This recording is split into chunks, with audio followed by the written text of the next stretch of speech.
गुरुजी का शुक्राना है कि उन्होंने हमें ये सोजी बख्शी है, ये तौफीक बख्शी है कि हम उनका सत्संग कर पाएँ और उनकी कृपा से ही ये सब संभव हो पाता है। नहीं तो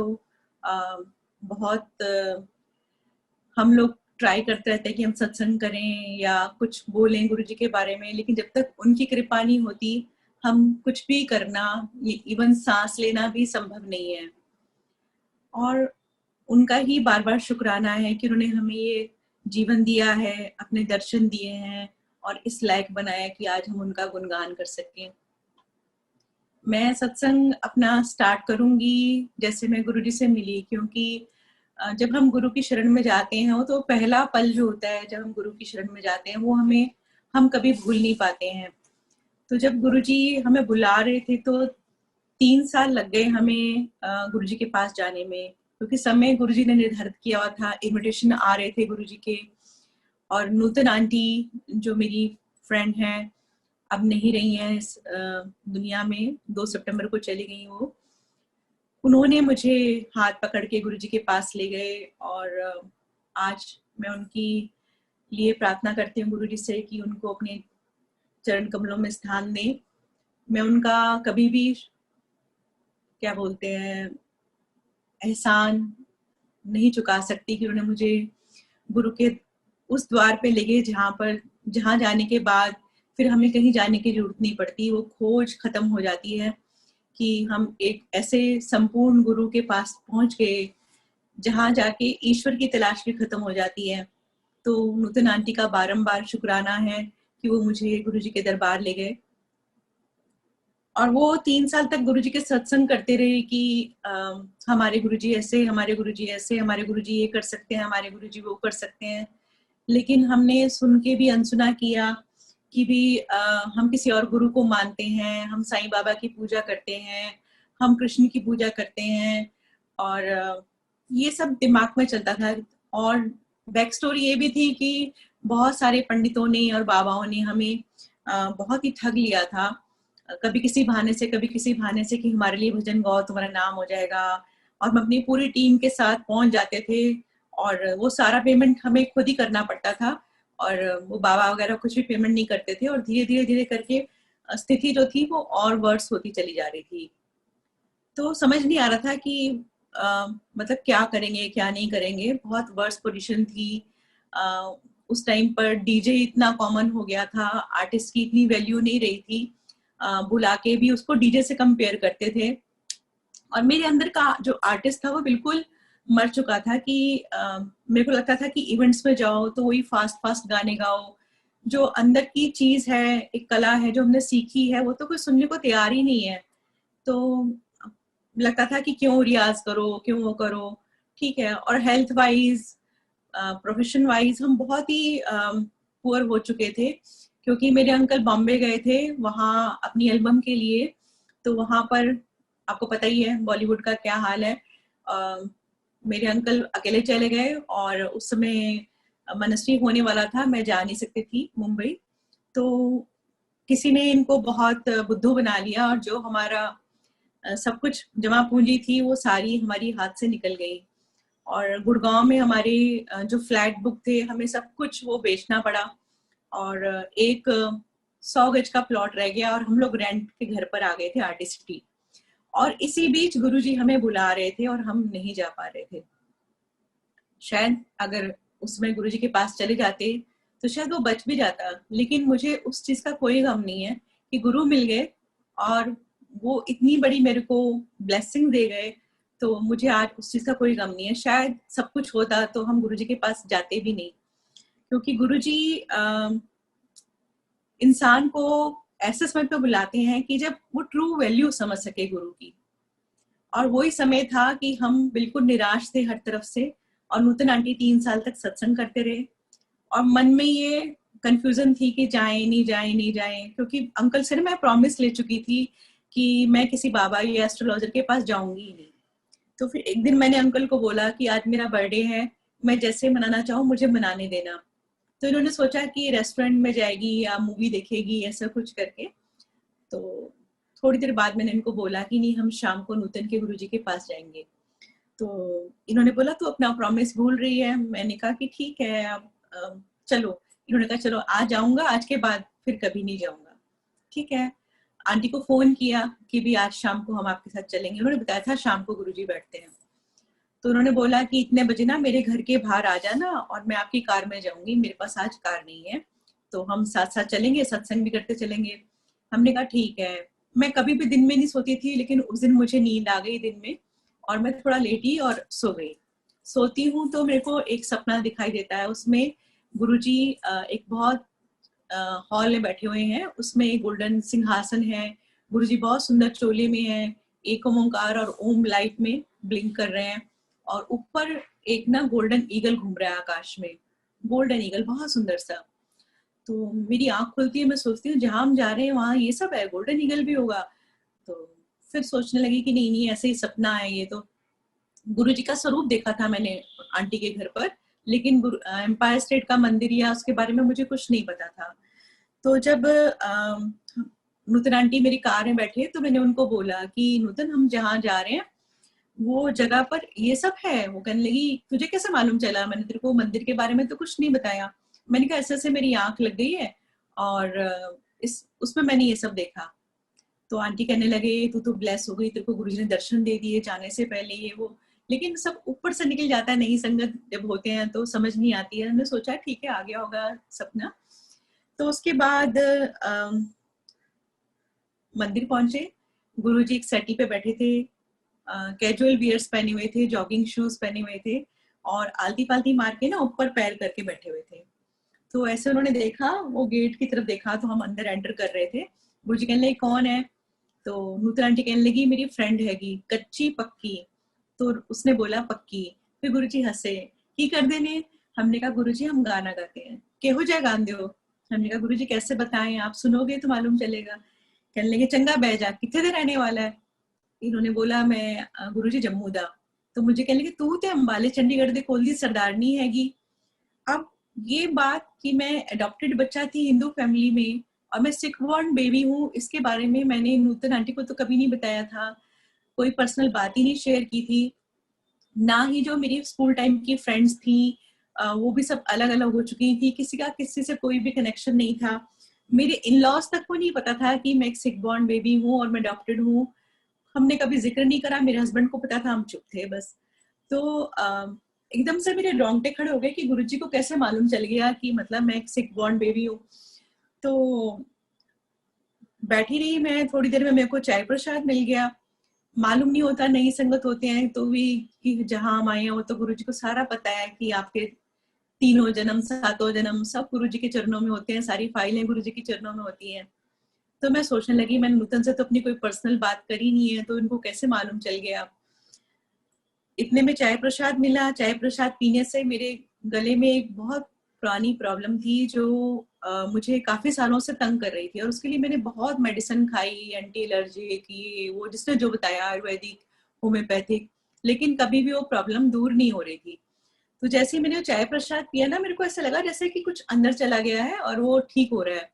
फिर मैंने सोचा इसमें लौंग वगैरह डली हुई है तो ये अभी टाइमली रिलीफ मिला है, उसके बाद जो है फिर वैसे ही हो जाएगा।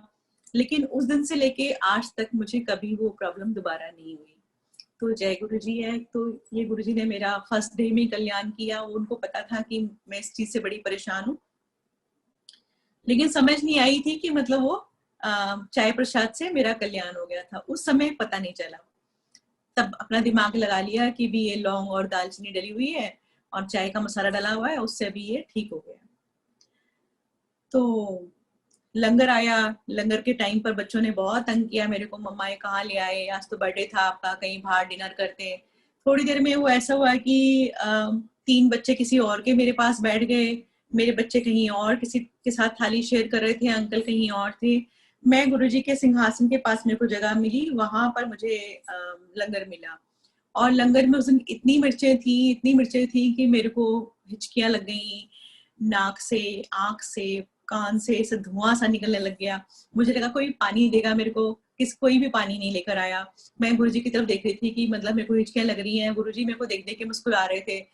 तो समझ नहीं आई। मैंने कहा देखो मतलब कोई, सबको पता है कि मेरे को इतनी मिर्चें लग गई हैं, हिचकी आ रही है, कोई पानी नहीं दे रहा। मुझे क्या पता था कि वो मेरा पता नहीं क्या क्या कल्याण कर रहे हैं, उस मतलब तब समझ नहीं थी। तो उसके बाद लंगर करके हमने हाथ धोए और हम वहीं से भागने लग गए। तो किसी ने बोला नहीं आंटी आपको दोबारा लाइन में लग के गुरुजी से आज्ञा लेनी है। तो हमने कहा ठीक है, हम दोबारा लाइन में लग गए। लाइन में लगे, मैंने मत्था टेका, गुरुजी कहते ऐश करो आंटी। तो मुझे हैरानी हुई कि मतलब ये जो लाइफ चल रही है इसमें तो मेरी सारी ऐश छिन गई है बल्कि, और आप कह रहे हो ऐश करो आंटी, और चुपचाप मैंने वापस मुड़ गई। फिर अंकल ने मत्था टेका तो गुरुजी कहते वीरवार ਨੂੰ आई तो 5.25 ग्राम ਦਾ सोने ਦਾ ओम बना के ले आई। तो अंकल ने मेरे को देखा, मैंने अंकल को देखा कि हमें बोला गया क्या। तो अंकल ने मेरे को गुस्से से देखा। अब रास्ते भर हमारी लड़ाई हुई कि मतलब तूने फंसा दिया, तूने ये कर दिया, तेरे को पता है हालत अब कहाँ से लाएंगे ओम, ये वो, खूब लड़ाई हुई। मैं चुप, क्योंकि मैं कुछ बोल ही नहीं सकती थी मैं खुद ही लाई थी इनको।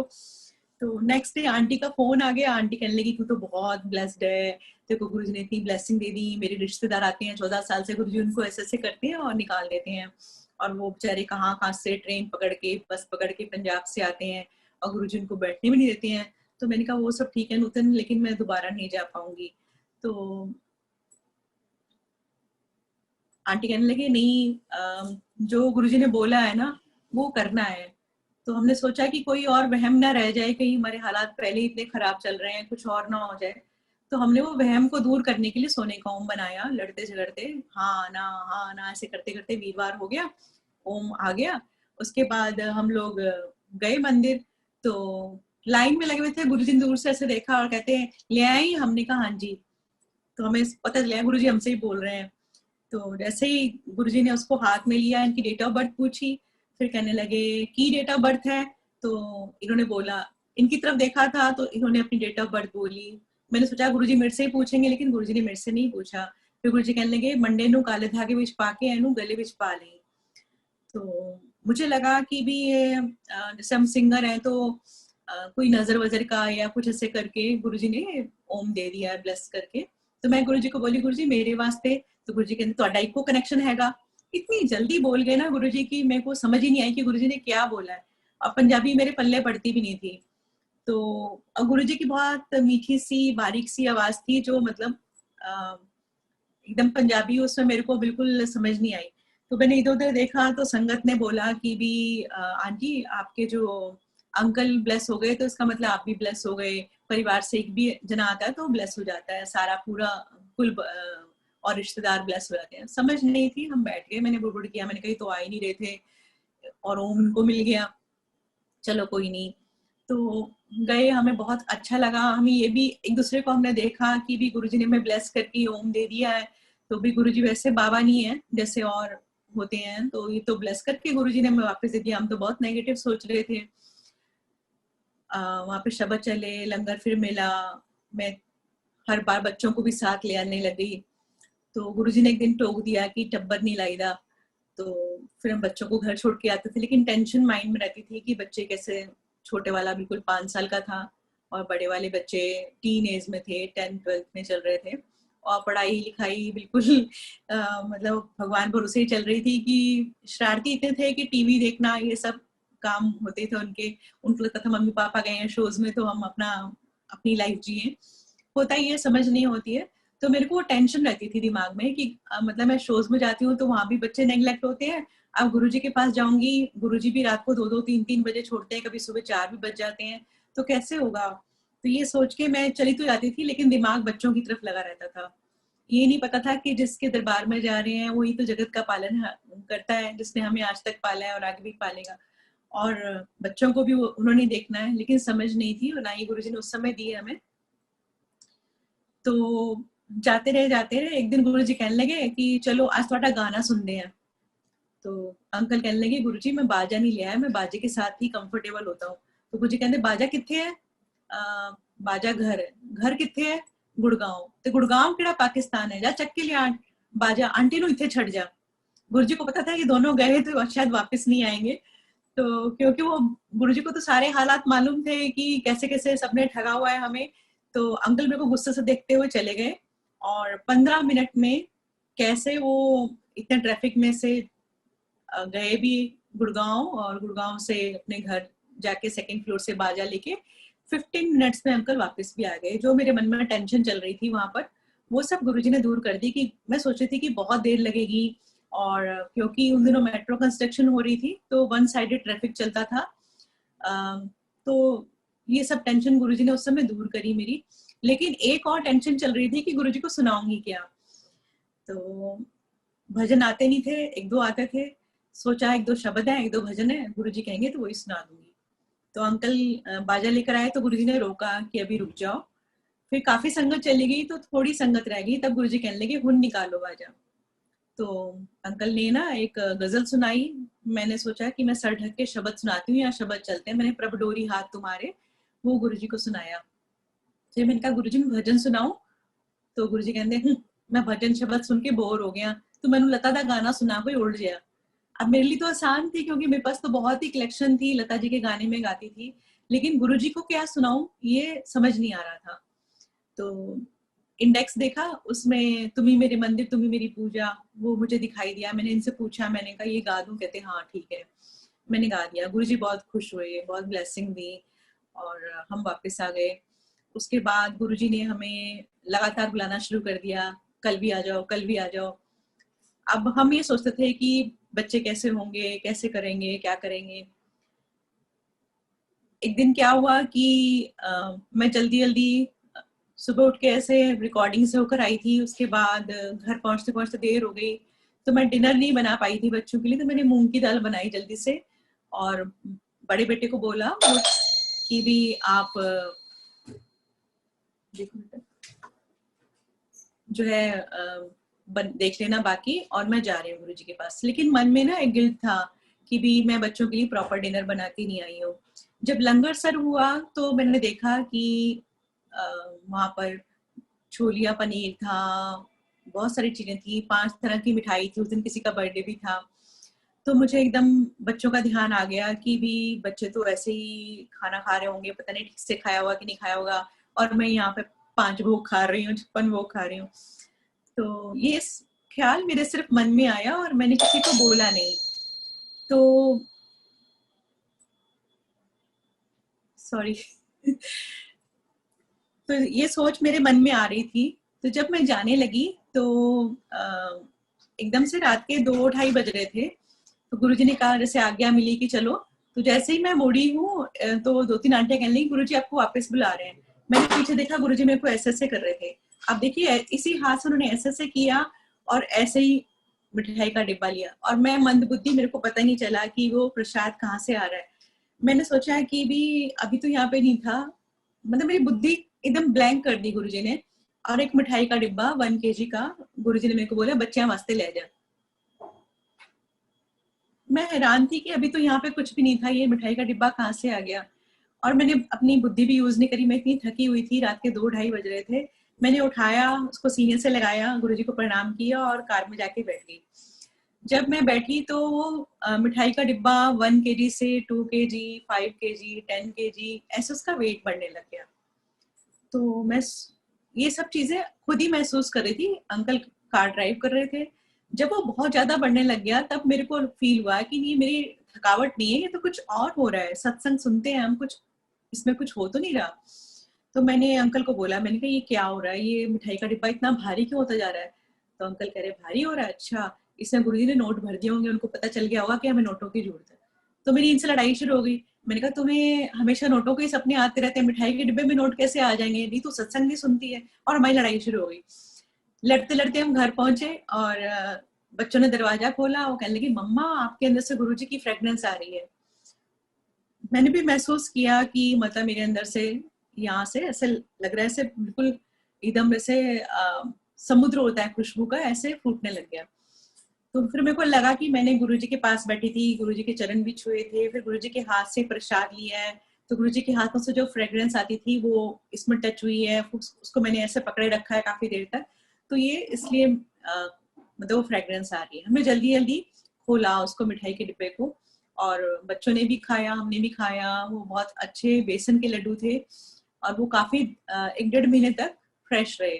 लेकिन हमें कोई आज्ञा नहीं थी कि उसको बचा के रखना है, क्या करना है, पता ही नहीं था कि सचखंड का प्रसाद भी होता है, और किसी ने बताया भी नहीं है। तो मुझे बाद में मालूम चला कि सचखंड का प्रसाद गुरुजी प्रोड्यूस करते थे। तब मैंने अपने आप को बहुत ही धिकारा कि मैंने मतलब समझा ही नहीं गुरुजी की लीला को। तो फिर वो हमने खाए, खूब गुरुजी की ब्लेसिंग बटोरी, और उसके बाद गुरुजी के पास फिर जाते रहे। अब ये क्या था कि गुरुजी का अपना तरीका था, उन्होंने मेरे अंदर एक जैसे इंजेक्शन लगाया था कि एक सिंगर को जगाने का। तो मेरे अंदर ये होती थी कि मैं आज गुरुजी को ये सुनाऊंगी, आज गुरुजी को वो सुनाऊंगी। तो मैं सुबह उठ के अच्छे से रियाज करने लगी, और वापस मतलब अपनी जो थी सब उसको रिवाइव कर रही थी। तो ये समझ मेरे को बाद में आती गई कि गुरुजी ने मुझे कैसे कैसे उठाया है। तो ये सब चलता रहा, और अंकल के मन में अभी थोड़ी सी वो थी, डाउट्स थे कि भी मतलब कहीं ना कहीं ये कुछ ऐसा पीआर इकट्ठा किया हुआ है जो सब लोग सत्संग करने लग जाते हैं। तो एक अंकल लाइन में लगे हुए थे, वो कहने लगे कि भी मैं आपके सामने ना गुरुजी का सत्संग करना चाहता हूँ। हमने सोचा वो कोई प्रवचन पढ़ेंगे, कोई मंत्र बताएंगे, कोई कथा सुनाएंगे।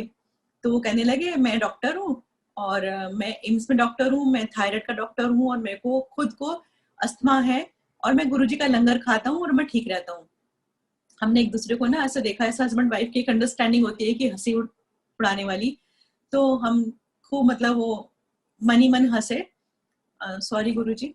और हमने सोचा कि गुरुजी ने ना एक टीम इकट्ठी करी हुई है जो लोगों को खड़ा कर करके मतलब कन्विंस करती है कि भी मैं बहुत महान हूँ, मैं बहुत महान बाबा हूँ। तो हम मन ही मन हंसे कि डॉक्टर खुद भी पागल है और हमें भी पागल समझ रखा है कि हम यकीन कर लेंगे उनकी बात को। अब देखिए, आज भी हम किसी नई संगत के सामने सत्संग करते हैं या अपने गुरु के बारे में बताते हैं, तो वो भी हमें ऐसे देखते हैं और ऐसे ही हंसते हैं हमारे ऊपर कि भी पागल है। आजकल के जमाने में जहाँ बाबाओं की इतनी वो हो रही है, और ये मतलब अभी भी उसमें पड़े हुए हैं। तो हम भी उसी स्थिति में थे, और गुरुजी धीरे धीरे वो सब हमारा कर्मास क्लीन कर रहे थे, लेकिन हमें समझ नहीं आ रही थी। फिर गुरुजी बुलाते रहे। एक दिन चुपचाप बैठे हुए थे हम, तो गुरुजी कहने लगे क्यों मुंह लमका पिया है। तो अंकल कहने लगे, अंकल गुरुजी मैं 20-25 साल हो गए मुझे जम्मू से आए हुए, तो मेरा नाम हुआ नहीं, मैंने बड़ी स्ट्रगल करी है। गुरुजी कहते मेरे कोल तो हो नहीं आया ना, हाले रुक जा 1.5-2 साल। तो अंकल बेचारे थोड़े से निराश हो गए, कहने लगे कि रुक जाऊं 1.5-2 साल। तो ऐसा देखा मेरे को, फिर चुप हो गए, नीचे मुंह देख करके बैठ गए। फिर बाजा मंगवाया गुरुजी ने और गाना गाया। तो गुरुजी कहते जा संगत ने सुन लिया, तेरा नाम हो गया। तो अंकल मेरे को कार में कहने लगे कि 20-25 लोग बैठे हैं गुरुजी के दरबार में, इनके सुनने से कैसा नाम हो जाएगा मेरा, गुरुजी भी कैसी बातें करते हैं। तो आज संगत जी आप देखिए कि संगत कितनी बढ़ गई है, और जगह जगह गुरुजी का मंत्र जाप, गुरुजी के भजन शब्द, सब गुरुजी ने कैसे ब्लेस करके वो सारी अपनी जो कथनी थी कि भी जा संगत ने सुन लिया, तेरा नाम हो गया। और फिर अंकल ने वो गाया भी, मेरा आपकी कृपा से सब काम हो रहा है, करते हो तुम गुरुजी, मेरा नाम हो रहा है। तो ऐसे ऐसे गुरुजी ने बहुत कृपा करी मुझ पर, मेरे बच्चों पर। एक दिन हम ऐसे बैठे थे, गुरुजी कहते गाओ। तो हमने कहा गुरुजी आज हम जल्दी चले जाते हैं, कल बच्चों के ना बोर्ड के एग्जाम है। तो गुरुजी कहते गांधी रह तेरे बच्चे हो जाएंगे पास। बात ये करते थे, जवाब मेरे को पड़ता था डांट। तो जैसे होता है ना कि बेटी को ही बोलना है, दामाद को बोल नहीं सकते। तो गुरुजी गांधी रह तेरे बच्चे हो जाएंगे पास। तो मैं गाती रही। घर जाके देखा तो टीवी चल रहा था, 2 बज रहे थे रात के। तो मैंने कहा गुरुजी, मन में सोचा कि एसएसटी का पेपर है, इतना लेंथी पेपर होता है, और ये बच्चे टीवी देख रहे हैं, बोर्ड का पहला पेपर है, और आप कहते हो बच्चे हो जाएंगे पास। और देखिए गुरुजी की कृपा से पास हो गए, वो टीवी देख देख के ही पास हो गए। और मुझे उम्मीद नहीं थी कि मतलब उन्होंने कोई मेहनत करी है या कुछ किया है। तो गुरुजी की लीला है और उनकी कृपा है कि बच्चे पास हो गए। और जो जो गुरुजी ने बोला, बहुत ब्लेसिंग देते रहते थे कि बाजा कर लिया नोट नहीं छापने, बाजा कर लिया कैस्टा नहीं हिट करानी है। तो हम सोचते थे कैस्टें तो बंद हो गई हैं गुरुजी, मतलब कैसेट कैसे हिट होगी। तो वो कैसेट का रूप सीडी में कन्वर्ट हुआ, और गुरुजी की सीडियां बनी। अब कैसे कैसे बनी और कैसे कैसे के, मैं तो सोचती हूँ कि मेरी सांस भी जो चल रही है वो गुरुजी की कृपा से है। तो ये जो भजन बने और शब्द बने और रिकॉर्डिंग हुई, सब गुरुजी की ब्लेसिंग से हुआ। उनकी कृपा के बिना पत्ता भी नहीं हिल सकता था। और हम गजल सिंगर से भजन में कन्वर्ट हो गए। मालूम ही नहीं चला कि कैसी धारा में गुरुजी ने हमें बहा लिया और हम बहते चले गए। ऐसे बहुत गुरुजी ने कृपा करी और उसके बाद गुरुजी ने बोला कि तुम ना बड़े मंदिर आना शिवरात्रि पर। तो हम बड़े मंदिर गए उस दिन शिवरात्रि पर। तो गुरुजी ने उस दिन भजन सुने, अंकल को ब्लेस किया, अंकल की शुगर नॉर्मल करी। मेरे को भी बहुत ब्लेसिंग दी गुरुजी ने उस दिन। और बैसाखी वाले दिन मेरे को गुरुजी ने लग जा गले सुना उस दिन, और उसके बाद कहा कि भी तेरी दर्दा खत्म। तो मैं सोच रही थी कि ये मैं शॉर्ट में सुना रही हूँ आप लोगों को सत्संग, क्योंकि सत्संग तो बहुत सारे हैं। अब मेरी जिंदगी कम पड़ जाएगी अगर मैं हर रोज के आपको सत्संग सुनाऊंगी, कि उनकी कृपा के बगैर तो कुछ हो ही नहीं पा रहा। तो उस दिन भी मैंने कभी गुरुजी को बताया नहीं था कि मेरी तबीयत खराब है या मेरे को अर्थराइटिस स्टार्ट हो गया है, माइग्रेन है। तो गुरुजी उस दिन ब्लेस किया तो मेरे को यकीन नहीं हुआ कि गुरुजी क्यों बोल रहे हैं कि जा आज तो बात दर्दा नहीं होनी है। मैं तो उनसे ये पूछ रही थी कि गुरुजी मैं अब कब आऊं। तो गुरुजी ने ये ब्लेसिंग दी बड़े मंदिर में बैठ के सिंहासन पर। मैं मत्था टेक रही थी, तब गुरुजी ने बोला जा आज तो बात दर्दा नहीं होनी है, ऐश कर। तो मैंने सोचा शायद ऐसे कहने से कैसे हो जाएगा कि जो मैं इतनी मेडिसिन खा रही हूँ सब। और फिर ये भी हुआ कि गुरुजी को पता कैसे चला, मैंने तो बताया नहीं। फिर सोचा कि भी शायद अब होगी दर्द, अब होगी दर्द, लेकिन गुरुजी की कृपा से वो प्रॉब्लम मुझे दोबारा नहीं हुई। तो ये गुरुजी क्या नहीं कर सकते, उनकी कृपा, उनकी कथनी आज भी गुरुजी वैसे ही ब्लेस कर रहे हैं, सारी संगत को ब्लेस कर रहे हैं और बहुत बहुत कृपा बरसा रहे हैं। मैं महासमाधि के बाद भी सत्संग सुनाऊंगी आपको। फिर गुरुजी ने हमें कहा कि भी नवा बाजा लेकर आओ, और अंकल को बोला कि बाल कटा के आना। तो अंकल के ना बाल बहुत बड़े बड़े होते थे, वो सब लोग उनको पास से निकलते हुए वाह ताज बोल जाते थे। तो मुझे बहुत ऑड फील होता था कि भी इनकी अपनी पहचान क्या है। लेकिन मैंने कभी इनको भी नहीं बोला था कि तुम्हारा हेयर स्टाइल अच्छा नहीं है। अच्छा था, लेकिन मतलब वो किसी और को रिजेंबल करता था। तो मुझे लगता था कि भी इनकी अपनी पहचान होनी चाहिए। तो गुरुजी ने कहा बाल छोटे करा के आई तो नवा बाजा लेकर आई। तो ये मुझे कहने लगे तूने गुरुजी को बोला होगा कि ये बाल छोटे कराओ। मैंने कहा मैं कहाँ बोलती हूँ गुरुजी से, मेरे पास कहाँ फोन है या मैं अलग से कहाँ मिलती हूँ गुरुजी से। आपके साथ जाती हूँ, आपके साथ आती हूँ, तो मैं गुरुजी को कब बोल सकती हूँ ये सब चीजें। तो ये कहने लगे हाँ ये भी ठीक है।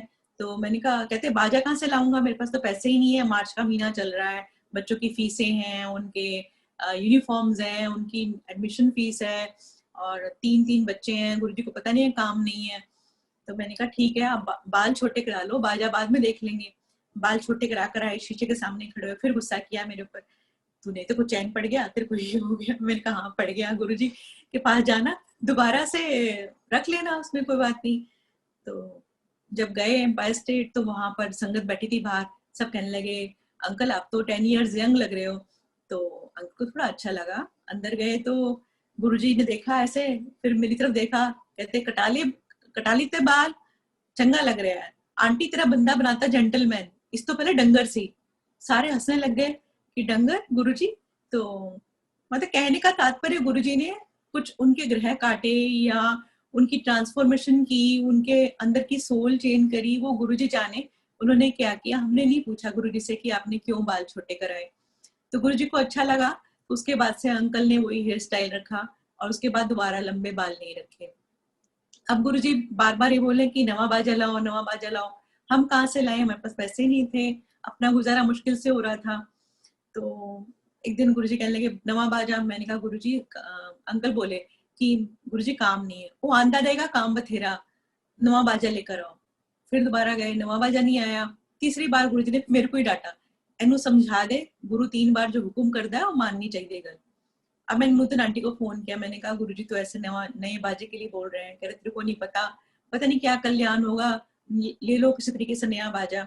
अब हमारा पुराना बाजा भी बहुत अच्छा था, वैसे जर्मन रीड का बाजा नहीं मिलता, और जो नया बाजा आता था वो 40-45 हजार से कम का नहीं आता था, जो हमें चाहिए होता है सब फ्री स्केल चेंजर। तो हमने स्कीम लड़ाई, हमने कहा चलो पुराना बाजा देकर नया बाजा लेते हैं और उससे किश्तें बनवा लेते हैं। तो बाजे वाले को फोन किया कि गुरुजी की आज्ञा हुई है, आप ऐसे से करो कि भी पुराना बाजा ले लो और हमारे पास पैसे नहीं है। तो उसने बोला जब गुरुजी ने बोला है और आपके गुरु मेरे गुरु बात एक ही है, गुरु आज्ञा हुई है तो माननी चाहिए। आप ऐसा करो कि पुराना बाजा भी रखो अपने पास, मुझे नहीं चाहिए, वो बहुत अच्छा बाजा है, कभी किसी बच्चे के काम आएगा। और तब हमने सोचा भी नहीं था कि कोई बच्चा हमारी इस लाइन में आएगा या क्या करेगा, नहीं सोचा था, लग भी नहीं रहा था। तो उसको बोला तो उसने बोला आप 500 रुपए दे दो और नया बाजा ले जाओ। चलो बाजा आ गया इसी तरीके से। अब क्या होता था कि कोई ना कोई गेस्ट आ जाता था, उसके साथ बच्चे होते थे, और जब हम बोलते थे कि हम गुरुजी के पास जा रहे हैं, हमारे गुरुजी हैं, तो वो भी अपनी फैमिली के साथ तैयार हो जाते थे कि चलो हम भी चलते हैं। अब उनके बच्चे, हम बोलते थे बच्चे अलाउड नहीं है, नहीं तो बच्चे बच्चे जिद करके बैठते थे हम भी जाएंगे, जहाँ आप जा रहे हो मम्मी पापा के साथ हम भी जाएंगे। तो मैं उनको मना कर देती थी कि नहीं आज गुरुजी बैठे नहीं है, आज गुरुजी ने मना कर दिया कि नहीं आना है। क्योंकि गुरुजी ने मना किया हुआ था बच्चों के लिए, तो मैं उनकी आज्ञा कैसे टालती। तो बच्चे अपने बच्चे नहीं लेके जा रही थी तो उनके बच्चे कैसे लेके जाती। तो ऐसे करते करते क्या हुआ कि एक हफ्ता बीत गया। अब क्या हुआ कि 27 मई को मुझे गुस्सा सा आ गया अंकल के ऊपर भी कि कभी आलस करते हैं, कभी कोई गेस्ट आ जाता है और हम जा नहीं पा रहे हैं बाजा लेके, गुरुजी कितने महीनों से बाजा मंगा रहे हैं। और मैंने अंकल को बोला कि भी आज के बाद ना आप बोलोगे मंदिर चलना है तो मैं जाऊंगी, नहीं तो मैं जाऊंगी नहीं एम्पायर स्टेट। ऐसे पता नहीं मेरे मुंह से निकल गया। और फिर मैंने कहा कि चलो आज तो बाजा लेके जाना ही जाना है। तो कहने के चल ठीक है शाम को तैयार हो जाना। हम गए बाजा लेकर, तो गुरुजी बड़े गुस्से में बैठे हुए थे उस दिन, और मेरे को लगा शायद मतलब वो मेरी हर चीज जानते थे, हर चीज समझते थे, और मुझे मालूम था कि वो क्या नहीं देख सकते हैं। तो मैं समझ रही थी कि कहीं मतलब मेरे को तो नहीं डांट पड़ रही है, लेकिन वो सबके लिए था। उसके बाद गुरुजी ने कहा कि मैं हुन टूट जाना है, समय माड़ा आ रहा है, और बहुत सारी बातें बोली। तो मेरे को लगा, मैं गुरुजी से मन ही मन क्वेश्चन करने लगी कि गुरुजी अगर आप चले गए पंजाब, मैंने सोचा गुरुजी पंजाब चले जाएंगे क्योंकि वो कह रहे हैं बार बार टूट जाना है टूट जाना है। तो मेरे को लगा गुरुजी पंजाब चले जाएंगे शायद अपने गांव या जलंधर मंदिर में। तो मेरी सोच तो यही चल रही थी। मैंने कहा गुरुजी फिर मैं कैसे मिलूंगी आपसे, मैं तो यहाँ ही मतलब बहुत उससे आती हूँ स्ट्रगल से, तो मेरे मतलब बहुत अच्छा लगता है आपके पास आकर, अगर आप चले जाओगे तो फिर मेरा कैसे गुजारा होगा। तो ये सब चल रहा था। इतने में गुरुजी उठे, गुरुजी कहते नवा बाजा ले आई। हमने कहा हाँ जी गुरुजी। वो तानू तो ब्लेस करके जाना है, तानू का दी टेंशन है, लेके आओ नवा बाजा। अंकल भागे भागे गए, बाजा उठा के लाए अंदर। तो गुरुजी चोला चेंज करके नीचे आके बैठ गए जैसे बैठते थे सुनने के टाइम पर। तो अंकल ने एक पंजाबी गाना सुनाया, मैं भी कुछ पंजाबी गाना तैयार करके ले गई थी। लेकिन होता यूं था कि जो मैं सोच के जाती थी ना, वहां जाके मैं कुछ उल्टा ही गाने लगती थी। जैसे मैं तैयार करके गई हूँ कुछ भी गाना, तो वहां जाके मैं कोई और पुराना गाना निकाल लेती थी। तो अंकल बोलते थे कि तू क्या करती है, घर से रिहर्सल कुछ करके आती है और यहाँ पे आके तेरा क्यों मूड चेंज हो जाता है। तो मैं सोचती मुझे नहीं पता, मेरा यही मन कर रहा है गाने का। वो गुरुजी जो सुनना चाहते थे मैं वो गाती थी। तो उस दिन क्या हुआ कि मैं एक नुसरत फतेह अली का पंजाबी गाना तैयार करके लगी थी, काग उड़ावा शगन मनावा। और एक वो लिख करके गई थी, मिलो ना तुम तो हम घबराए, मिलो तो आंख चुराए। मैं सोचा था गुरुजी खुश होंगे, लेकिन मैं गा नहीं पाई वो वाला गाना। और गुरुजी ने जैसे ही अंकल गा के हटे मेरी तरफ देखा, तो मैं गाने लगी थी। तो इतने में साथ में एक अंकल बैठे थे, वो कहने लगे कोई देशभक्ति का गाना सुनाओ। तो गुरुजी कहते हो गई देशभक्ति काफी। देशभक्ति की होंदी है, देशभक्ति ਉਹ ਹੁੰਦੀ ਹੈ ਜੇ ਤੁਸੀਂ ਆਪਣਾ ਸਾਰਾ ਕੰਮ ਸਿੰਸੀਅਰਲੀ ਕਰੋ। ਟੀਚਰ ਪੜ੍ਹਾਈ ਕਰਾਏ ਚੰਗੀ ਤਰ੍ਹਾਂ, ਗਵਰਨਮੈਂਟ ਆਫਿਸਰ ਆਪਣੇ काम ਚੰਗੀ ਤਰ੍ਹਾਂ करे, ਉਹ देशभक्ति होनी है। देशभक्ति का गाना ना सुनने नाल देशभक्ति नहीं होती है। ये चीज पहले भी गुरुजी एक बार बोल चुके थे। तो मेरी तरफ देखा तो मैंने फिर दोबारा से मुंह खोलना शुरू किया। तो साथ में एक सरदार जी बैठे थे, वो कहने लगे गुरुजी कह रहे हैं कि वो गाना सुनाओ जो बैसाखी वाले दिन आपने लता जी का गाया था बड़े मंदिर में। अब 2 मिनट मेरे को सोचने में लग गए कि मैंने कौन सा गाना गाया था। क्यों, फिर मेरे को याद आया कि मैंने कोठे थे आमाइया गाया था, डुएट गाया था हम दोनों ने, फिर लग जा गले गाया था। उस दिन मेरे को पहली बार माइक मिला था बड़े मंदिर में। तो आवाज पूरे मंदिर में गूंजी थी। तो संगत ने तालियां बजाई तो गुरुजी मन ही मन बहुत खुश हो गए थे। और जब संगत खुश होती है तो गुरुजी बहुत खुश होते हैं। तो फिर मैंने लग जा गले सुनाया। लेकिन जब मैं लग जा गले गा रही थी तो मेरे को ऐसी वाइब्रेशन हुई कि गुरुजी आप जा रहे हो, आप टुरने की बात कर रहे हो, तो मैं आपसे नहीं मिल पाऊंगी। या आपने ये समझ लिया कि मैं घर से ऐसे बोल के आई थी कि मैं आज के बाद एम्पायर स्टेट नहीं आऊंगी, तो आप इसलिए सुन रहे हो। और मेरे को लगा कि एक एक शब्द जो है ना वो यथार्थ होने जा रहा है इस गाने का। 2 बार मेरी गुरुजी से आंख मिली और मेरे ना रोंगटे से खड़े हो गए कि गुरुजी मैंने क्या सोच लिया था, आप क्यों जा रहे हो और कैसे मिलेंगे हम, ये सब सोच के फिर वो गाना खत्म हुआ। गुरुजी ने उस बाजे के ऊपर हाथ फेरा और कहने लगे कि चिट्टा नहीं बनवाया। तो हमने बोला नहीं गुरुजी, इतनी जल्दी चिट्टा नहीं बन सकता था, ये ब्राउन कलर में बन के आते हैं, कलकत्ता से बन के आते हैं। तो गुरुजी कहने लगे चलो चिट्टा करा लेंगे नू। तो हमने कहा ठीक है। तो फिर हमने सोचा गुरुजी बाजा, गुरुजी कहते हाँ हो गया ब्लेस, कल्याण कितना। तो हमने सोचा था कि बाजे के ऊपर कुछ जल छिड़केंगे, मंत्र पढ़ेंगे गुरुजी, कुछ वो करेंगे। हमें क्या पता था कि उन्होंने हाथ रख दिया या उन्होंने देख ही लिया या गुरुजी के चरणों में ही पड़ा हुआ है, वो बच गया। तो यही बहुत बड़ी ब्लेसिंग है। समझ नहीं थी, हम घर आ गए और 3 दिन बाद गुरुजी ने महासमाधि ले ली। तब जाके समझ में आया कि गुरुजी लग जाके ले क्यों सुन रहे थे, कैसे क्या हो रहा था। और सत्संग बीच में बहुत सारे हैं जो जो मुझे याद आ रहे थे, वो मैंने आपको सुना दिए। फिर महासमाधि के बाद क्या हुआ कि एकदम ऐसा लगा कि बिल्कुल अब मैं तो जमीन पर ही आ गई हूँ, क्योंकि एक सहारा मिला था गुरुजी का, गुरुजी के दर का। तो मुझे लगा था कि अब तो बिल्कुल ही कुछ नहीं रहा, क्योंकि इस चीज की कल्पना ही नहीं की थी हमने कि गुरु भी जा सकते हैं, वो भी चोला छोड़ सकते हैं। तो मैं तो एकदम पागलों जैसी मेरी हालत हो गई, मैं डिप्रेशन में चली गई और मुझे उठना बड़ा मुश्किल लग रहा था कि मैं कैसे उठूंगी। दिन भर मैंने रोते रहना और हर काम रोते रोते करना, हर चीज मतलब ऐसा लग रहा था कि बिल्कुल संसार है ही नहीं और हम क्यों जी रहे हैं, क्यों व्यर्थ चल रहे हैं। करते करते क्या हुआ कि गुरुजी ने एहसास दिलाना शुरू किया कि मैं हूँ। उन्होंने अपनी प्रेजेंस महसूस करानी शुरू करी। कभी मुझे लगता है कि वो वॉशरूम में गए हैं, कभी मुझे लगता है कुछ। तो मेरे घर वालों ने मुझे मेंटल डिक्लेयर कर दिया कि तू बहुत ज्यादा हर चीज में डूब जाती है और उससे निकलती नहीं है, इसलिए तेरे पर वो चीजें हावी हो जाती हैं। और सबने मुझे ऐसे कमली कमली कहना शुरू कर दिया। तो मैंने कहा ठीक है कोई बात नहीं। गुरुजी को अरदास करती थी, गुरुजी कि मुझे लग रहा है कि आप हो, आप मेरे अंग संग हो, लेकिन सबको भी तो पता चलना चाहिए। कई बार मैं अपने समय को ड्रीम में गुरुजी दिखाई देते थे, वो मेरे से बात करते थे, कभी कुछ गाना बता रहे हैं, कभी कुछ बता रहे हैं। तो मैं किसी को बताती थी तो सब लोग मेरे ऊपर हंसने लग जाते थे कि शायद ये आंटी अपने आप को हाईलाइट करने के लिए बोल रही है या क्या है। एक आंटी ने तो मंदिर में मेरी बिल्कुल बेइज्जती कर दी कि गुरुजी के पास इतना टाइम है कि वो तुम्हें इतना कुछ आके ड्रीम में बोलेंगे, क्यों आंटी आप ऐसे करते हो। उसके बाद मैंने कभी भी किसी को अपना सपना शेयर करना बंद कर दिया। मैंने गुरुजी को अरदास करी, मैंने कहा गुरुजी अगर आप हो ना तो मतलब आप स्वयं सबको बताओ कि मैं हूँ।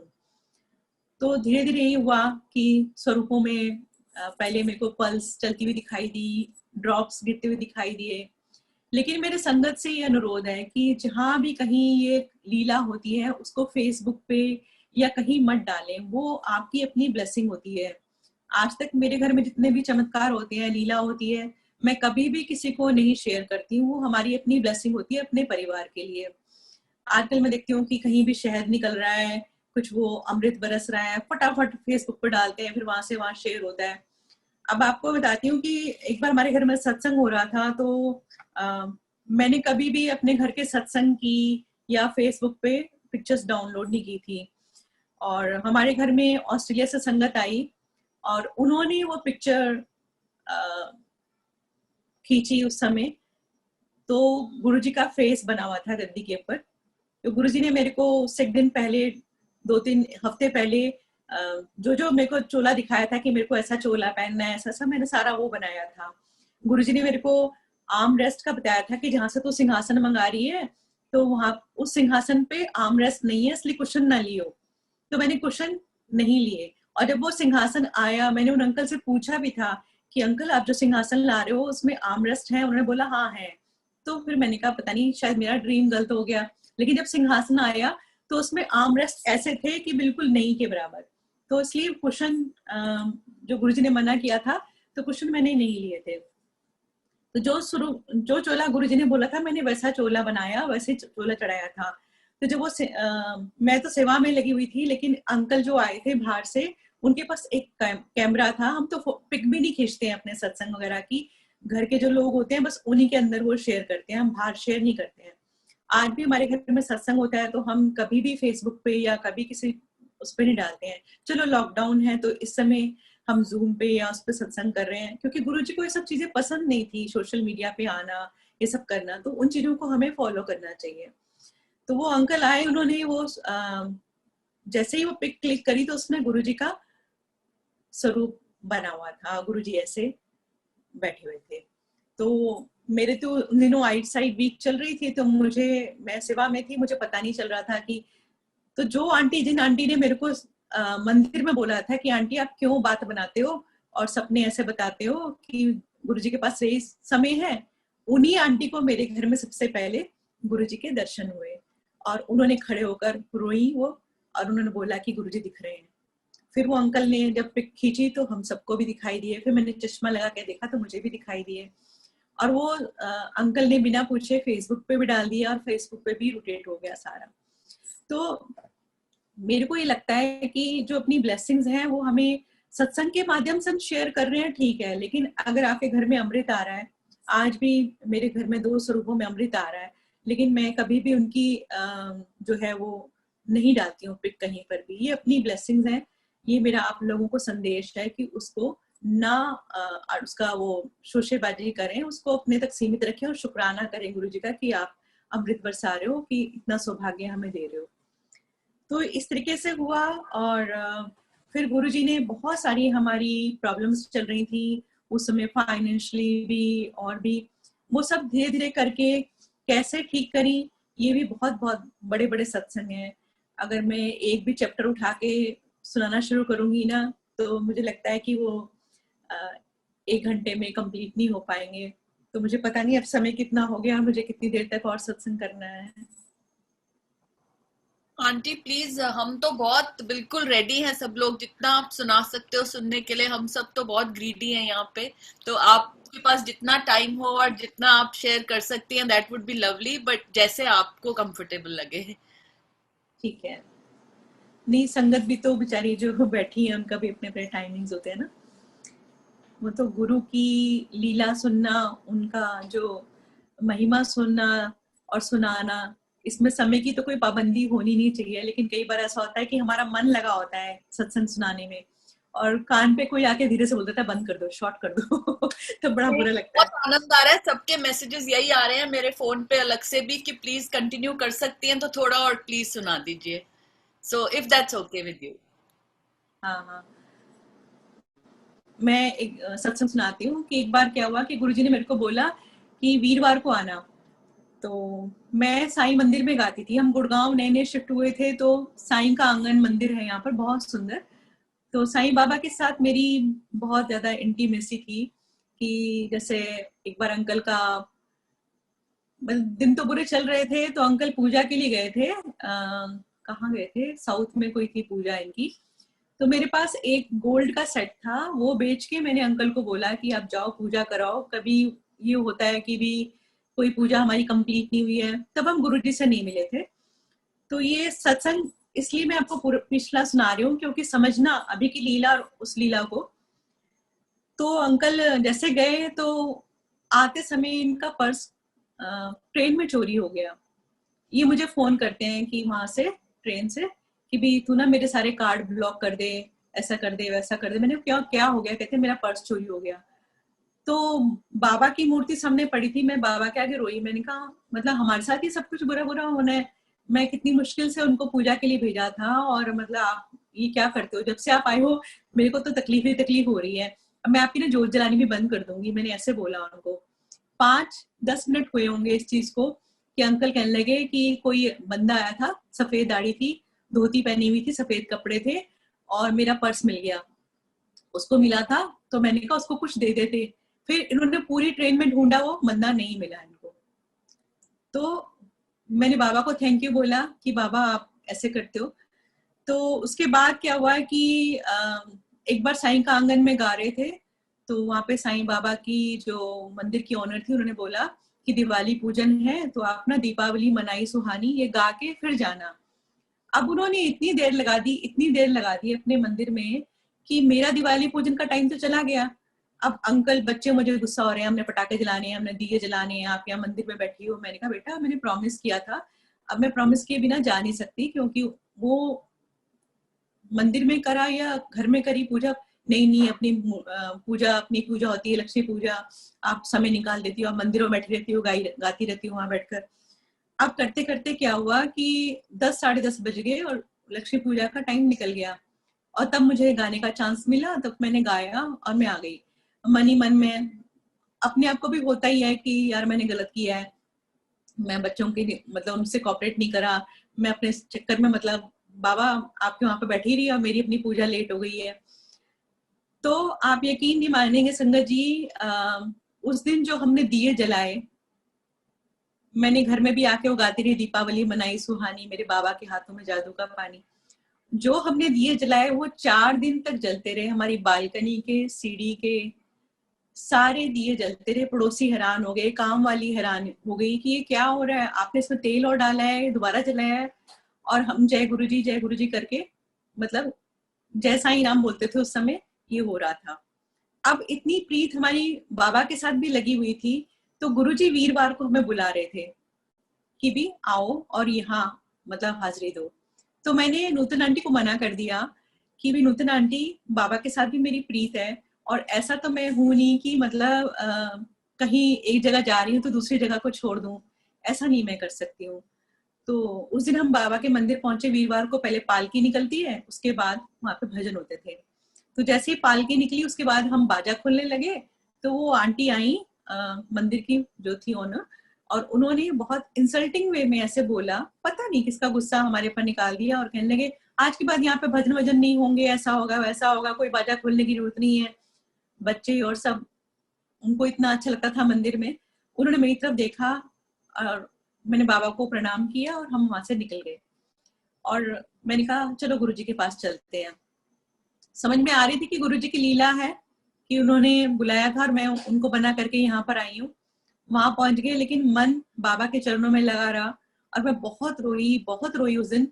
एम्पायर स्टेट पहुंच के पीछे बैठी हुई थी, डीजे अंकल की साथ ही गुरुजी का रूम है, वहां मेरे को जगह मिल गई थी और मैं बहुत रोई। मेरे को ये फील हो रहा था कि पहले हम, जैसे हमारे माँ बाप ने बताया था, हम वैसे पूजाएं करते थे कि शिव जी को जल चढ़ाओ, कृष्ण भगवान की पूजा करो, माता के नराते करो, सत्यनारायण की व्रत करो। फिर बाबा से मेरी प्रीत हो गई। अब मैं, बाबा ने नहीं क्या गलती हो गई जो बाबा के मंदिर से ऐसे ऐसे बात हो गई है। तो अब हम गुरुजी के पास आए हैं, तो गुरुजी क्या हम लोग ऐसे भटकते रहेंगे? हम क्या है, मतलब प्रोसीजर क्या है, हमें करना क्या चाहिए, मतलब होगा क्या हमारा? और ये सब सोच सोच के मैं बहुत रोई उस दिन, और रोती जा रही हूँ। चुन्नी मैंने ऐसे कर ली थी, और वो डीजे अंकल बहुत डिस्टर्ब हो रहे थे कि भी ये बहुत रो रही है, लेकिन बाकी सब लोग अपने मेडिटेशन में मस्त थे। अंकल को कहीं और जगह मिल गई थी। तो क्या हुआ कि एक शब्द चल रहा था, गुरु मेरी पूजा गुरु गोविंद, गुरु मेरा पार ब्रह्म। इसमें एक फ्लूट का पीस बजता है, तो मेरा ध्यान थोड़ा वो लगता है कि भी यार गुरुजी क्या सोचेंगे कि भी ये बाबा के लिए रो रही है बैठ के मेरे दरबार में।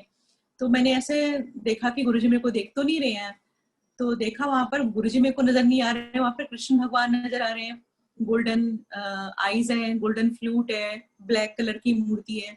और मैं एकदम हैरान होने लगी, मेरे को लगा कि शायद मेरी जो ये अंदर की फीलिंग्स हैं, वो थॉट प्रोसेस जो है वो मेरे को दिखाई दे रहा है। तो मैं समझ नहीं पा रही थी कि लीला क्या हो रही है। उसके बाद ऐसे हुआ, कभी गुरुजी दिखते, कभी कृष्ण भगवान दिखते। तो मेरे को लगा ये हो क्या रहा है, ऐसा क्यों नहीं होता, क्योंकि मैं बाबा से इतना दुखी होकर आई, बाबा क्यों नहीं दिखते मेरे को? तो इतने में गुरुजी कन्वर्ट हो गए बाबा में, वही गोल्डन मुकुट मार्बल की मूर्ति, कभी गुरुजी बने कभी बाबा बने, ऐसे होता रहा। और वो पूरे शब्द के दौरान ये लीला चलती रही। मुझे लगा ऐसे मैं ही पागल हो गई हूँ। मैं चुपचाप बैठ गई आंखें बंद करके। जब लंगर किया और उसके बाद हाथ धोए, हाथ धोने के बाद जैसे ही हम गुरुजी से आज्ञा लेने लगे, तो गुरुजी कहने लगे फिर हो गए दर्शन। मैंने गुरुजी को ऐसे देखा, मैं समझ ही नहीं पाई कि गुरुजी किन दर्शन की बात कर रहे हैं, क्योंकि मैं यही सोचती रही कि वो मेरा थॉट प्रोसेस है। अच्छा, जब ये बाद में मैंने सोचा कि भी गुरुजी ही साईं है, साईं गुरुजी मेरे को ये बता रहे थे। तो उसके बाद जब दिवाली आई गुरुजी की महासमाधि के बाद, इसलिए मैंने आपको पिछला वो सत्संग सुनाया जो मैं कभी कभी सुनाती हूँ, कि गुरुजी की महासमाधि के बाद दिवाली आई। दिवाली पर हम बड़े मंदिर चले गए, ठीक है। और बड़े मंदिर में उस दिन बहुत कम संगत आई, क्योंकि महासमाधि के बाद मतलब बहुत कम लोगों का था मन जाने का, तो कम संगत आई, हम लोग भी आ गए मंदिर से। तो मेरे मन में यार था कि गुरुजी, मैं पहले बाबा के मंदिर जाती थी तो मेरी दिवाली लेट होती थी, आज मैं आपके मंदिर होकर आई हूँ, आज भी मेरी दिवाली लेट बन रही है। तो आपने मुझे साईं बाबा के दर्शन कराए थे, अगर आप ही साईं हो तो क्या मेरे दिए आज भी जलेंगे ऐसे ही? ये मन में सोच रही हूँ कि उस दिन तो मेरे बाबा की कृपा से मैंने सोचा कि ये दिए जले हैं 4 दिन। आज मैं बाबा की जगह आपके मंदिर होकर आई हूँ और आपने कहा कि मैं ही सब कुछ हूँ, दिखाया भी मेरे को, तो क्या सचमुच आज मेरे दिए वैसे ही जलेंगे? ये सत्संग मैं बहुत कम शेयर करती हूँ। तो ये हुआ कि उस दिन भी दिवाली की रात से लेके 4 दिन तक दिए हमारे जले। और मैंने टचवुड किया कि गुरुजी, मैं आगे से कभी भी ऐसे प्रश्न नहीं करूंगी आपसे, क्योंकि आपने जब दिखा दिया तब मुझे आज मानने की जरूरत नहीं है। तो ये सत्संग कभी कभी याद आता है मुझे, कभी कभी जब गुरुजी बुलवाना चाहते हैं, पता नहीं किसके लिए क्या मैसेज होगा। और इस तरीके से गुरुजी ने कृपा करी और उस घर में भी मंदिर से आने के बाद 4 दिन तक वो दिए जलते रहे। तो ये गुरुजी ने कृपा करी और गुरुजी ने पीछे मुड़ के देखने नहीं दिया और बहुत कृपा बरसाते जा रहे हैं। एक बार फिर ऐसा हुआ था, मेरे को और याद आ रहा है कि हम आरडी सिटी वाले घर से इधर आ गए थे सेक्टर 46 में। तंगी चल रही थी, कोई नहीं चलता था और छोटे और भी छोटे घर में आ गए थे। तो क्या हो रहा था कि एक दिन मंदिर से फोन आता है मेरे को पांडव अंकल का कि आज आप मंदिर आ रहे हो। उससे पहले एक दिन पहले मेरे को ये सपना आता है कि गुरुजी बैठे हुए हैं दरबार में, कोई किसी की कोठी है वहां बैठे हुए हैं, उधर जाली सी लगी हुई है और संगत जा रही है, मत्था टेक रही है और गुरुजी उनको एक एक टॉवल दे रहे हैं, जैसे हैंड टॉवल होता है ना, यहाँ लेफ्ट थाइस पर पड़े हुए हैं, वहां से उठा उठा के टॉवल डिस्ट्रीब्यूट कर रहे हैं। तो जब मैं मत्था टेकती हूँ तो गुरुजी वो टॉवल उठा के मेरे ये लोअर पार्ट जो है इसको टच करते हैं और टांगों में, पेट के ऊपर, और टॉवल वापस रख लेते हैं। मैं ऐसे हाथ करती हूँ कि सबको दिया है तो मुझे भी टॉवल देंगे, लेकिन गुरुजी मेरे को देते नहीं है टॉवल, ऐसे ऐसे करते हैं। तो मुझे लगता है कि शायद गुरुजी ने कुछ ट्रीटमेंट किया है मेरा और नहीं, मतलब मेरे को टॉवल नहीं दिया। तो ये सपना मैं सुबह उठ के भूल जाती हूँ। फिर हाँ, गुरुजी ने भी बोला कि संडे नू आई मंदिर, ये बोला। तो मैंने अंकल को सुबह उठ के सपना सुनाया और मैंने बोला कि गुरुजी ने बोला संडे को आना। कहते कि मैं सैटरडे भी जाता हूँ, फिर संडे भी कैसे जा पाऊंगा, मेरे को संडे काम है इतने सारे। तो मैंने कहा ठीक है, समय मिले तो चल पड़ेंगे। अब क्या हुआ कि संडे मॉर्निंग पांडव अंकल का फोन आता है, पुरानी संगत है वो डॉक्टर साहब, तो उनका फोन आता है कि आज शाम को तुम लोग आओगे मंदिर। तो इन्होंने बोला नहीं अंकल, मैं तो कल ही होकर आया हूँ, तो आज मुश्किल है आना। और ऐसे करके फोन रख दिया उन्होंने। तो फिर फोन रखने के बाद ही मुझे कहते आज क्या है, मैंने कहा संडे है। कहते पांडव अंकल का फोन आया था कि आज शाम को आ रहे हो। मैंने कहा तुमने नहीं पूछा क्यों आ रहे हो क्या? कहते नहीं ना, उन्होंने पूछा ना बताया, और फोन रख दिया, मैंने भी रख दिया। फिर इनके मन में आया, दोपहर को कहने लगे ये सेकंड रिमाइंडर है गुरुजी का, आज हमें जाना चाहिए। मैंने कहा हाँ चलो, मैं तो तुम्हें पहले ही बोल रही थी। तो हम मंदिर चले गए। मंदिर गए तो पांडव अंकल मिले, तो उनका बेटा न्यू जर्सी से होकर आया था। तो न्यू जर्सी में मेरी सिस्टर रहती है ताज आंटी, तो वो ताज आंटी के घर रहकर आया था। तो ताज आंटी ने एक हग भेजा था ऋत्विक के माध्यम से कि भी मेरी सिस्टर को एक हग करना जाके। तो उसने मुझे, क्योंकि हम सिस्टर्स कभी मिले ही नहीं है, तो उसने, गुरुजी ने एक माध्यम बनाया, ऋत्विक ने मेरे को बहुत सुंदर सा हग दिया और इस माध्यम से हम दोनों बहनें मिली मंदिर में, पांडव अंकल के बेटे के माध्यम से। तो थैंक यू बोला गुरुजी को। उसके बाद हमें हॉल में बहुत अच्छी जगह मिल गई और वो वीआईपी एरिया है, उस पे हमें बैठने की जगह मिली और बहुत सुंदर ध्यान लगा। गुरुजी मेरे को मेडिटेशन में ना मोरों वाली जगह पे लेके गए, बहुत सारे दीप जल रहे हैं, हर मोर पंख के ऊपर एक एक दीप जल रहा है, इतना सुंदर सुंदर मतलब गुरुजी ने दिखाया। तो मैं शुक्राना करने लगी। जैसे ही मैंने गुरुजी की तरफ देखा तो गुरुजी साईं बाबा बन गए सिंहासन पर, बड़े मंदिर में। गुरुजी, ये महासमाधि के बाद की बात है, और गुरुजी फिर से मार्बल की मूर्ति बन गए, इतना सर पत्थर का कर लिया और उस पे आग की लपटें जल रही हैं। तो मैं सोच रही हूँ कि क्यों दिख रहा है मेरे को ऐसा सब कुछ, गुरुजी क्या दिखाना चाह रहे हैं। फिर मेरे को लगा शायद कोई मेरे सर की प्रॉब्लम गुरुजी दूर कर रहे होंगे या कुछ है। तो बैठ के चले, कार में से बैठे तो मैंने गुरु अंकल को बताया कि आज गुरुजी ने मेरे को मेडिटेशन में ये सब दिखाया है। तो अंकल कहने लगे तेरी कोई प्रॉब्लम दूर करी होगी गुरुजी ने। Next day morning, Monday morning, बच्चे स्कूल जाते हैं, उसके बाद 9 बजे कार साफ करने वाला आता है, वो बेल बजाता है। जैसे ही बेल बजती है तो फ्रिज के ऊपर बेल लगती है और उसमें आग लग जाती है, बहुत जोर की आग लगती है, और वो सारा मेल्ट होके फ्रिज के ऊपर आता है और पूरा किचन धुआं धुआं हो जाता है। और मैं चीखती हूँ आग आग आग। फिर सारे वो कार वाला सब लोग भाग भाग के आते हैं और मिट्टी भर के हम लोग किचन में डालते हैं कि भी मिट्टी से ये आग बुझानी है। एमसी भी गिराते हैं, लेकिन वो आग बहुत देर तक बुझती नहीं है। तो हमने ऐसे ऐसे करके वो किचन में मिट्टी डाली कि भी आग बुझ जाए। अब जैसे मैं अपने बेडरूम में जाती हूँ तो मैं देखती हूँ कि मेरे बेड के ऊपर में मिट्टी पड़ी हुई है। तो मैं अंकल से पूछती हूँ कि अंकल यहाँ किसने मिट्टी डाल दी, यहाँ तो आग नहीं लगी थी। कहते नहीं, यहाँ तो कोई आया भी नहीं है, सब किचन के बाहर ही खड़े थे, तेरे बेड पे मिट्टी कौन डालेगा। तो मैंने कहा ये मिट्टी, फिर कह रहे हैं मिट्टी भी तो ऐसे नहीं गिरी हुई, ऐसे गिरी हुई है जैसे गुरुजी के स्वरूप से आई हुई हो। मतलब जैसे इस अगर हम मिट्टी फेंकेंगे तो ऐसे जाएगी ना बेडरूम में, लेकिन वो गुरुजी के स्वरूप की तरफ से थ्रो हुई है, ऐसे मिट्टी पूरे मेरे बेड पर बिखरी हुई थी। तब हमें समझ में आया कि गुरुजी हमें क्यों संडे को बुला रहे थे और उन्होंने आग क्यों दिखाई, उन्होंने अपने सर पे ले ली सारी। तो ये गुरुजी की लीलाएं हैं जो हम समझ नहीं पाते हैं, और कैसे कैसे वो हम लोगों का कल्याण करते हैं, किस किस चीज से बचाते हैं।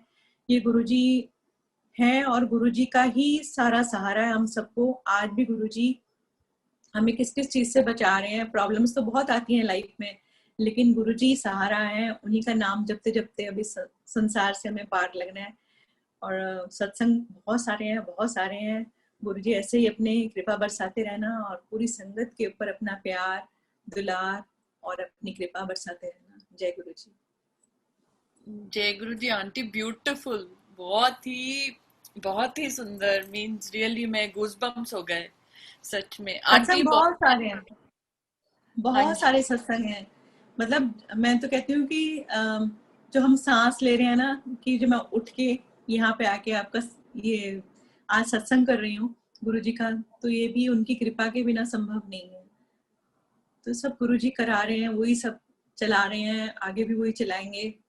बस ये है कि चिंता नहीं करनी है हमें, सिर्फ गुरुजी का ऊपर श्रद्धा करके, विश्वास करके, जहाँ आज तक उन्होंने संभाला है आगे भी संभालेंगे। कोई नहीं, कोई कुछ कुछ प्रॉब्लम्स चलती रहती हैं लाइफ में, तो वो उनका हंस के सामना करना है और शुक्राना करना। बिल्कुल आंटी, बिल्कुल आंटी। मैं बहुत रिक्वेस्ट आ रही हैं कि आप प्लीज 2-3 लाइनें प्लीज सुना दीजिए, if that's okay with you. मालूम है आज परफॉर्मेंस नहीं है, बट जस्ट 2-3 लाइनें संगत के लिए अगर आप लग जा गले सुना देंगे तो that will be just beautiful. लेकिन जॉन से आपकी मर्जी आंटी। मैं सुनाती हूँ आंटी। थोड़ा एक्चुअली मेरे को ना टीथ पे इन्फेक्शन हो गया है, उससे मेरा गला थोड़ा खराब चल रहा है, तो मैं रियाज नहीं कर पा रही हूँ। लेकिन और डॉक्टर के पास जाना नहीं है मेरे को। है ना, तो संभालेंगे वो। हाँ, गुरुजी संभालते हैं।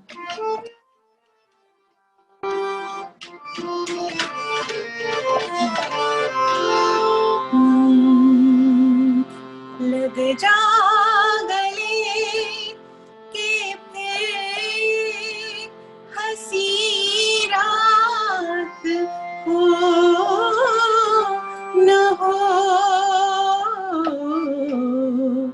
शायद फिर इस जन्म में मुलाकात हो न हो। लग जाए